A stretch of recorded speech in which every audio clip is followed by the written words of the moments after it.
చంద్రబాబు నాయుడు గారి నేతృత్వంలోని కూటమి 11 నెలల్లోనే తీవ్రమైన వ్యతిరేకత ఎదుర్కొంటున్నారు. చంద్రబాబు సార్ అంత ఎక్స్పీరియన్స్ ఉండి కూడా అడ్మినిస్ట్రేషన్ మీద పట్టు లేకుండా పోయింది. రాజకీయంగా కూడా వాళ్ళ పార్టీ నాయకుల మీద పట్టు లేకుండా పోయింది. మరొకవైపు ఆయన ప్రసంగాలంగానే జనం మీద కూడా మధ్యలోనే వెళ్ళిపోతూ ఉన్నారు. సారేమో ఇంకా సూపర్ 6 ఇంకా ఇవ్వలేదు, దాని డైవర్షన్ కోసం P4 అని చివరికి ఇళ్ళకెళ్ళి కాఫీ కలుపుకొని కాఫీ గ్లాసులు ప్లేట్లు పెట్టుకొని వాళ్ళకందరికీ కనుక పంచుతూ ఏదో పాపం చంద్రబాబు గారు కష్టపడుతున్నారు అని చెప్పి ఆ విధమైన ప్రొజెక్షన్ కోసం అయితే జరుగుతూ పోతుంది. ఒక అమరావతి అనే దాని పేరు తప్ప ఇంకేమీ వినిపించడం లేదు. జనాలు తీవ్ర అసంతృప్తిగా ఉన్నారు. అండ్ చంద్రబాబు గారికి వెళ్ళినప్పుడు కూడా జనాలు అడుగుతూ ఉన్నారు.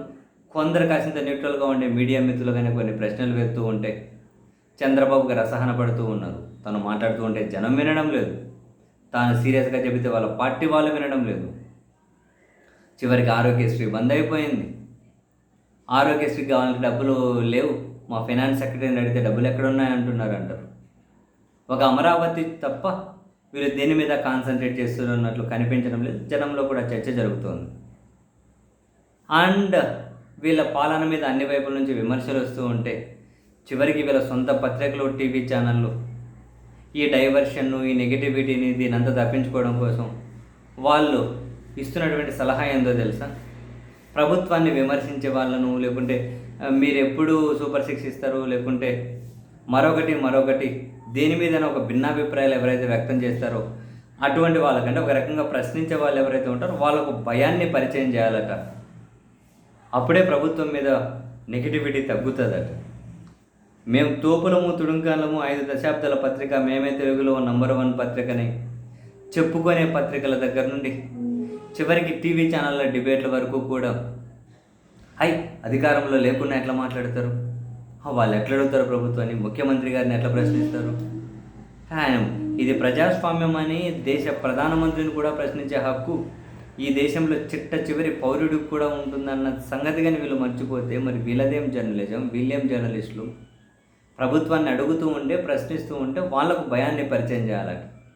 ఇదా వీళ్ళ జర్నలిజం?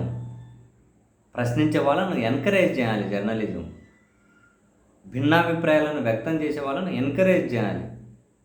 ప్రజాస్వామ్యంలో ప్రతి ఒక్కరూ చేయాల్సిన పని అదే. వాళ్ళ మీద వ్యతిరేకత తగ్గాలి అంటే వాళ్ళను విమర్శించే వాళ్ళు, లేకుంటే వాళ్ళు ఎన్నికలు ఇచ్చినటువంటి హామీలు ఏవైతే ఉంటాయో వాటిని గుర్తు చేసి ఎప్పుడు ఇస్తారని చెప్పి అడిగేవాళ్ళు, వీళ్ళది ఏదైనా కనుక మిస్లీడింగ్గా ప్రచారం చేసుకుంటున్నప్పుడు అది తప్పు అని చెప్పి ఎత్తి చూపేవాళ్ళు. దీన్ని వీళ్ళు జీర్ణించుకోలేకపోతున్నారు. అధికారం మనం ఉంది కదా, మనం చెప్పిందే జనాలు వినాలి, మనకు వ్యతిరేకంగా ఎవరు కనిపించకూడదు, వినిపించకూడదు. ఇటువంటి మైండ్ సెట్ ఉండుకొని వీళ్ళు డెమోక్రసీని ఏం చేద్దామని వీళ్ళు ఎంతమందికి భయాన్ని పరిచయం చేస్తారు? అలా భయాన్ని పరిచయం చేసి అందరి దగ్గర నోళ్ళు ఆపేస్తారా? అసలు వీళ్ళ సలహాలు ఏంటి? ఒకటైతే ఫ్యాక్టు, చంద్రబాబు నాయుడు గారు వీళ్ళని కనుక నమ్ముకుంటే వీళ్ళు మిమ్మల్ని ముంచేస్తారు. వీళ్ళ స్వార్థ ప్రయోజనాలు ఉన్నాయో, ఆర్థిక ప్రయోజనాలు ఉన్నాయో ఏమో కానీ మొత్తం మీద ఇటువంటి వాళ్ళ సలహాలు, సూచనలు కనుక విని పట్టించుకుంటే ఈ పత్రికలట, ఇవి టీవీ ఛానళ్ళట, అడిగే వాళ్ళను, ప్రశ్నించే వాళ్ళకు భయాన్ని పరిచయం చేయాలట. సినిమా డైలాగులు చూడండి. అఫ్కోర్స్ ఈ ఛానళ్ళలో, పత్రికల్లో పనిచేసేవాడు ఎవడు జర్నలిస్ట్గా కనిపించాడు, అందరూ స్క్రిప్ట్ రైటర్ లాగా కనిపిస్తుంటారు. కానీ అందుకేమో ఇటువంటి సినిమా డైలాగులు రాసుకుంటూ కూర్చున్నారేమో, నాన్ సెన్స్ అంతా రాసుకుంటారు.